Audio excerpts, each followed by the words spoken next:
प्रवासियों के वोट तो सभी राजनीतिक दल चाहते हैं, लेकिन जब उन्हें राजनीतिक हिस्सेदारी देने की बात आती है तो अक्सर उन्हें नज़रअंदाज कर दिया जाता है। इसी मुद्दे को लेकर फरीदाबाद में आयोजित प्रवासी जनता पार्टी के राष्ट्रीय अधिवेशन में पार्टी के राष्ट्रीय अध्यक्ष एवं संस्थापक डॉक्टर अजय तिवारी ने बड़ा राजनीतिक संदेश दिया। देश भर से पहुंचे कार्यकर्ताओं की मौजूदगी में उन्होंने कहा कि अब प्रवासी समाज केवल वोट बैंक बनकर नहीं रहेगा, बल्कि अपनी राजनीतिक पहचान और अधिकारों के लिए मजबूती से आवाज उठाएगा। फरीदाबाद में आयोजित इस राष्ट्रीय अधिवेशन में पार्टी के राष्ट्रीय पदाधिकारियों, राष्ट्रीय कार्यकारिणी के सदस्यों और विभिन्न राज्यों से आए कार्यकर्ताओं ने हिस्सा लिया। कार्यक्रम स्थल पर पहुंचे डॉक्टर अजय तिवारी का ढोल नगाड़ों और फूल मालाओं के साथ जोरदार स्वागत किया गया।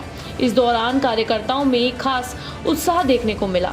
अधिवेशन को संबोधित करते हुए डॉक्टर अजय तिवारी ने पंजाब विधानसभा चुनाव को लेकर बड़ा ऐलान किया। उन्होंने कहा कि प्रवासी जनता पार्टी पंजाब की 50 विधानसभा सीटों पर अपने उम्मीदवार उतारेगी। तिवारी का कहना था कि पंजाब में बड़ी संख्या में प्रवासी समाज के लोग रहते हैं और उनकी पार्टी उनकी आवाज़ बनकर चुनावी मैदान में उतरेगी। उन्होंने कहा कि प्रवासी समाज वर्षों से देश और विभिन्न राज्यों के विकास में अहम योगदान देता आया है। देखिए, चुनाव की तैयारी करने का सीधा सिंपल सिस्टम है। हमारी पार्टी बिल्कुल नई है, हर आदमी जानता है, नया है। आपने देखा होगा अरविंद केजरीवाल जी की जमीन से तैयारी नहीं की थी, एक चर्चा बनी और 67 सीट जीत गए। पंजाब में हम 65% बाहुल्य हैं।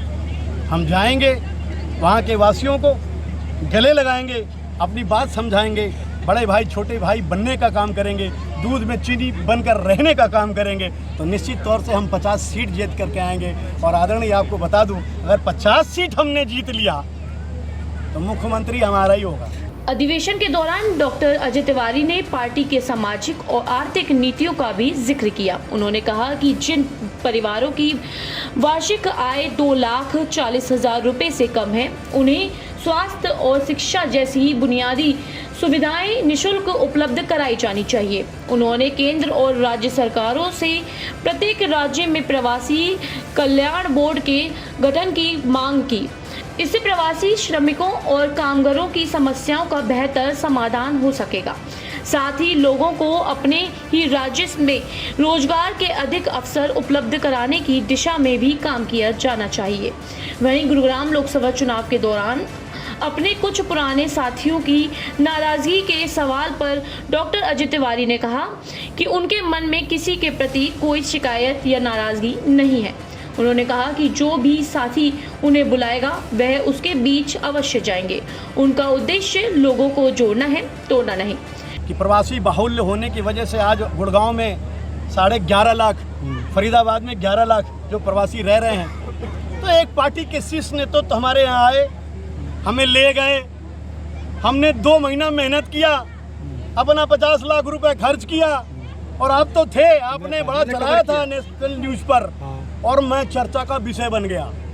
जब मैं चर्चा का विषय बन गया तो उनके पास यहीं के लोकल लोग पहुंच गए कि ये क्या खेल कर रहे हो, अगर इसको टिकट दे दिए और ये हार भी गया तो 4 लाख वोट से कम नहीं लाएगा, और अगर 4 लाख वोट पा गया तो हरियाणा में मतलब 16 सीट का तो पावर रखता ही है। यानी अब आप लोगों ने बिल्कुल फूंक दिया कि आने वाले सभी चुनाव में प्रवासी जनता पार्टी लड़ेगी? निश्चित तौर से लड़ेगी।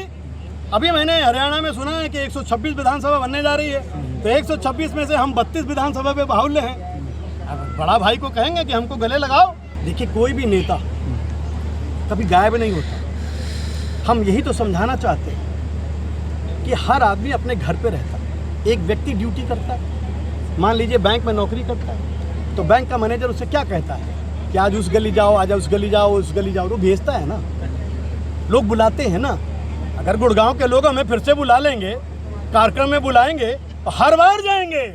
गुड़गांव ही नहीं जाएंगे, गुड़गांव के कोने कोने गांव में जाएंगे।